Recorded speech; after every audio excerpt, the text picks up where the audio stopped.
নতুন করে আবার আপনাদের মধ্যে নতুন ভাবে আবির্ভাব হয়েছি। দেখেন মিরপুর 1 নম্বর শাহালি মসজিদে আসছিলাম নামাজ পড়ার জন্য আল্লাহর ওলির দরবারে।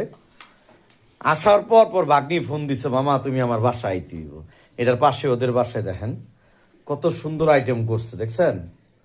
ওর ফ্ল্যাটে আসছি, ও এত আইটেমগুলি করছে মাশাল্লাহ। আমার ভাগ্নির মনটা দেখছেন কত বড়, হ্যাঁ? আমার একবারে আমার ভিউয়ার্স যারা আছে তাদের মতো আমার ভাগ্নির মন অনেক বড়, দেখছেন কত আইটেম করছে মাশাল্লাহ। অত আইটেম বলা যাবে? বলমু?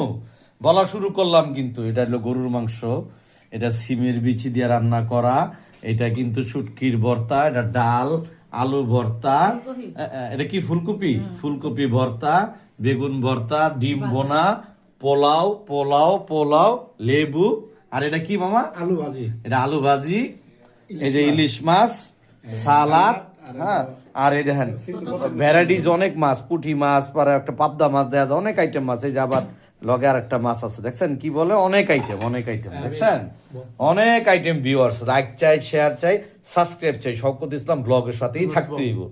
নাতি কি বলিস? থাকবো, আমার নাতিও থাকবো, ঠিক আছে। আসসালামু আলাইকুম ওয়া রাহমাতুল্লাহ।